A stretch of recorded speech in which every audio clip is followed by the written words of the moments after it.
Everybody wants to be a master. Everybody wants to show their skill.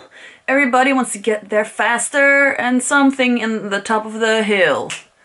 It's Johto time. Hi, everyone.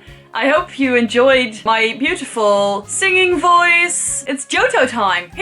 We got new stuff. Stuff's new. I'm ready. Johto is my favorite, one of my favorite Pokemon generations. So I am super ready to just get this thing rolling. Get that fucking Johto business on. I'm ready. Are you ready? Because I'm ready. Let me introduce to you my new other side. My new Pokédex. We're starting out today with number 152, Chikorita. Chikorita sounds very Spanish, but Chikorita is a adorable, tiny little pear-shaped grass Pokemon. I really like Chikorita because it is just laid back, it chills, and it likes to sunbathe. Yes. Another thing about Chikorita is that a soothing waft comes from its leaves, and then everyone is happy because soothing wafts. I don't like the word wafts. It sounds disgusting to me. I don't know what. Chikorita is a really docile and sweet and cute little poke lady. I can't imagine a Chikorita being male, but maybe that's just me. Let's go for a little Pokédex entry. Pokemon Emerald. It waves its leaf around to keep foes at bay. However, a sweet fragrance also wafts from the leaf, creating a friendly atmosphere that becalms the battlers. It becalms the battlers. Sounds nice. Are you ready for another French fact? This is gonna be a thing now. If I see a name that looks cool, I will discuss it. So, French name fact. Here we go. The French name for Chikorita is Germignon, which is a mix of germe, which means seed, and mignon, which means tiny. Chikorita is a tiny seed. I'm digging it. 4 out of 5. Next up is Bayleef, and for some reason I always confuse Bayleef and Meganium with each other. I'm not sure why, but Bayleef is like the angry teenage version of Chikorita, and I'll tell you why. In the actual description of Bayleef, it says that its leaves have a spicy scent that can cause energeticness, that can energize, stimulate, and heal. But in the Pokédex entries, it says something completely different. It says the scent of spices comes from around its neck. Somehow sniffing it makes you want to fight. And it makes you peppy, makes you want to fight, perks people up, makes you peppy. It just makes you a very hyperactive, annoying teenager. Bayleef is the teenage version of Chikorita, which makes sense. Level 16, age 16. For this one, I have a German name fact because I think it's funny. Its German name is Lorbeerblatt, which sounds very aggressive, first of all. Lorbeerblatt. It comes from Lorbeer and Blatt. Blatt means leaves. Lorbeer is a laurel leaf, which is kind of associated with the leaf on its head. So Lorbeerblatt gets 4 out of 5. Bayleef then evolves into Meganium or Meganium or Meganium, which that's not correct, don't ever say that. And as it grows into Meganium, it turns into a more soothing, motherly type of Pokemon. Its leaves can calm aggressive feelings, the feelings that Bayleef may have given you before. Meganium will take them away and make you feel good again. Thank you, Meganium. I keep saying his name differently, don't I? Meganium. Meganium's breath has the power to revive dead grass and plants. It can make them healthy again. That's good. I should give my mom a Meganium so that her garden looks pretty forever. Yay! Meganium doesn't have a really interesting foreign name though, because they're all kind of similar. I'm currently replaying Soul Silver. It is kind of fun to play. For the first time ever, I chose Chikorita in my team, so I'm excited to see how that goes and how I enjoy playing with this evolution line, because I'm not familiar with it, to be honest. Meganium gets a 5 out of 5 for me, because I'm nice today.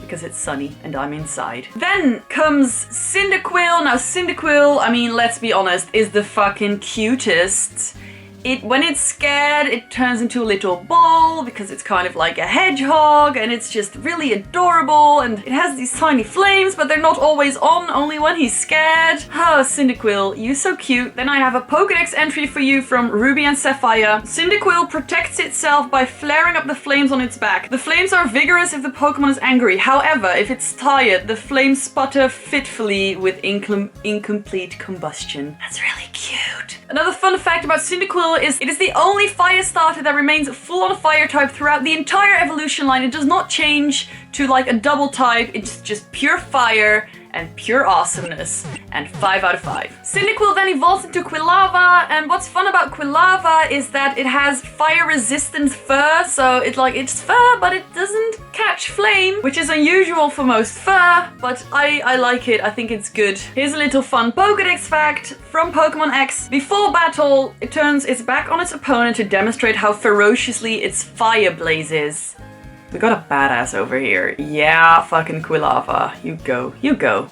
You show him. Before I forget, the entire Cyndaquil line is the only starter line that's the first starter line that is actually inspired by a mammal. Usually it's like fucking turtles or whatever. Nothing, just shapes. But we got a mammal over here. It is a cute rodent. I mean, I love rodents. I can't say much about them. They're just adorable. And Quilava for me is a 5 out of 5. Next up is Typhlosion. Typhlosion, when it's angry, can just fucking make anything go up in flames. Don't get that boy angry. He will burn your house down, and he will not be sorry about it. I can guarantee that, because he was angry. I mean, he had the right to. Typhlosion apparently has a secret devastating move. It rubs its blazing fur together to cause huge explosions. I can't say explosions? I'm not sure what move that is. That move, isn't it just... What is that move? Why can only this line do it, and what is it? What is that move? Pokemon experts, tell me what the heck that move is, because I have no clue. It's not Fire Spin. It's not fucking Ember. It's not fucking Explosion, because it can't even learn that. Is it Eruption? I don't know. 5 out of 5. And the last one of the 3 starter Pokemon in the Johto region is Totodile. Now, Totodile is completely adorable. It's like a tiny little crocodile. It's very hyperactive. It gets very excited and it likes to bite things. It will just bite onto anything. It will bite onto you. It will bite onto your leg and your arm, but it won't hurt you. But it just chills there, and that's fine. That's fine. Totodile is usually my go-to Pokemon because I usually go for the water Pokemon, but I've obviously played Cyndaquil as well. I don't know, man. Totodile is just a great guy. I really like Totodile. Here's a cute Totodile Pokédex entry that I really like from Fire Red. It is small but rough and tough. It won't hesitate to take a bite out of anything that moves. Fun French name fact. Its French name is Caiminus. I don't know how to pronounce all of these, but that's fine. Which comes from Caiman and minuscule. It's a tiny Caiman. It's fucking cute. The French are good at using like the words like tiny and cute. I love it. Totodile gets 5 out of 5. Next up is Croconaw. Now, Totodile evolves into Croconaw at level 18, which is quite high for in the term of starters. Usually they evolve at around level 16, but 18, I mean, that's a lot of training you gotta do. I personally don't like the design of Croconaw. I don't think he looks that great. I think he's just kind of he looks bulky and nothing really changes. I don't know. I don't like Croconaw. Like, it is a phase I'll have to go through when I'm evolving my Totodile, because he just doesn't do anything for me. I don't know why. It doesn't have like a specific reason. I just don't like the way it looks. I'm sorry, Croconaw lovers. Here's a terrifying Pokédex fact. Once its jaws clamp down on its foe, it will absolutely not let go, because the tips of its fangs are forked back like fish hooks. They become irremovably embedded.